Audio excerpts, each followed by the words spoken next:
विश्व के सभी मेरे साथियों को राजरत्न अम्बेडकर की ओर से जय भीम, नमो बुद्धाय। द अनटोल्ड अम्बेडकर के 12वें भाग में आप सभी लोगों का स्वागत है। डॉक्टर बाबा साहब अम्बेडकर 26 नवंबर 1949 को भारत को संविधान देकर अपने घर पर दिल्ली के अलीपुर रोड के बंगले पर आ गए। बाबा साहब अम्बेडकर जी की एक आराम कुर्सी हुआ करती थी, रोलिंग चेयर। उसके ऊपर बाबा साहब अम्बेडकर बैठे, अपनी आंखें बंद कर ली और थोड़ी ही देर में बाबा साहब अम्बेडकर जी के आंखों से आंसू बहने लग गए। बगल में डॉक्टर बाबा साहब अम्बेडकर जी के सचिव शंकरानंद शास्त्री खड़े थे। शास्त्री जी ने देखा कि बाबा साहब अम्बेडकर रो रहे हैं। अब बाबा साहब को कैसे उठाऊं और कैसे पूछूं कि आप क्यों रो रहे हो। शंकरानंद शास्त्री जी ने एक युक्ति की। बाबा साहब अम्बेडकर जी के पैरों के यहां बैठे और पैर दबाते दबाते बाबा साहब से सवाल किया, बाबा साहब, अभी आप इस देश को एक अच्छा संविधान देकर आए हो, एक अच्छी व्यवस्था देकर आए हो, किस बात का दुख है आपको, आप क्यों रो रहे हो। बाबा साहब ने आंखें खोली और शास्त्री से कहा कि शास्त्री, मैं मेरे जीवन के सफर को याद कर रहा था और इस सफर को याद करते करते मुझे मेरा बच्चा याद आ गया, मेरा बेटा, मेरा सबसे प्यारा बेटा राजरत्न मुझे याद आ गया। 2.5 साल की उम्र में इसे डबल निमोनिया हो गया था।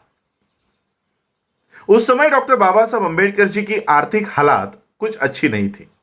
बाबा साहब अम्बेडकर उस समय वकीली किया करते थे और ऐसे हालातों में बाबा साहब अम्बेडकर जी का यह बेटा, इसे डबल निमोनिया हो गया था। जुलाई 1926 में इसे डबल निमोनिया हो गया था और बाबा साहब अम्बेडकर हाईकोर्ट में, बॉम्बे हाईकोर्ट में एक केस के संदर्भ में गए थे।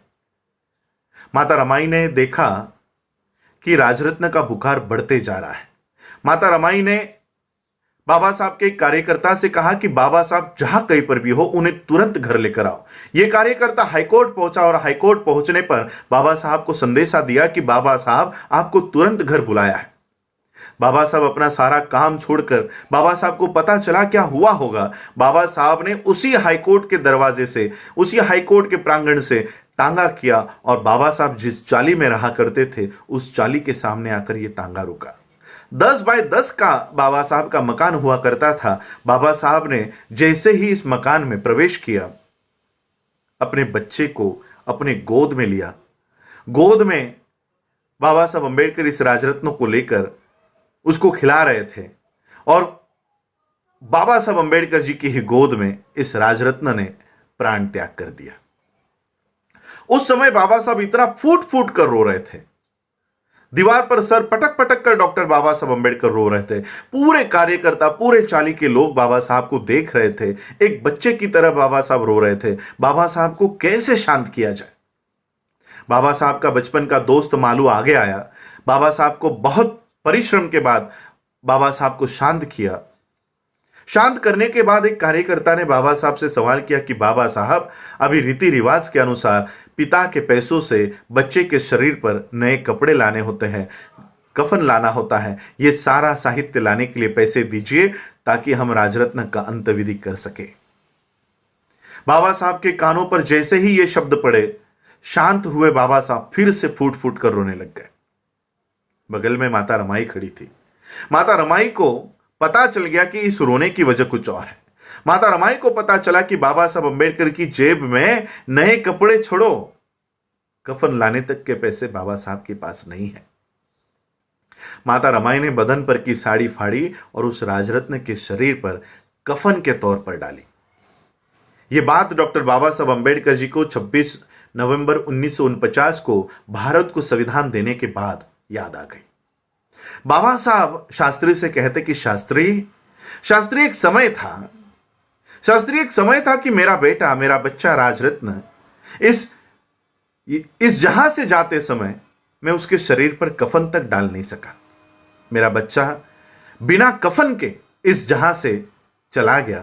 लेकिन आज मैंने इस देश को संविधान निर्माण करके दिया है और एक ऐसी व्यवस्था मैंने इस देश में कायम कर दी गई है। इस देश में ऐसी व्यवस्था मैंने कायम कर दी है कि मेरा आने वाला हर एक राजरत्न, चाहे वो हिंदुओं का हो, चाहे वो मुस्लिम हो, चाहे वो क्रिश्चियन हो, चाहे वो जैन हो, चाहे वो बौद्ध हो, इस देश में पैदा होने वाला हर एक राजरत्न ये सूट बूट टाई कोट में जन्म लेगा, ऐसी व्यवस्था मैंने इस देश को दे दी है। और बाबा साहब ने ये बात 26 नवंबर 1949 को संविधान देने के बाद कही। और बाबा साहब का संविधान इस देश में सभी लोगों को, सभी वर्ग के लोगों को, सभी जाति, सभी धर्म के लोगों को अपनी प्रगति करने का एक मौका देती है और सूट बूट टाई कोट में लाने की व्यवस्था करती है। ये बाबा साहब अम्बेडकर जी का संविधान देने के बाद बाबा साहब को ये बात बाबा साहब ने शंकराचार्य शास्त्री से कही। आप लोगों ने मुझे सुना, उसके लिए आभार, धन्यवाद। जय भीम, जय भारत, जय बुद्ध।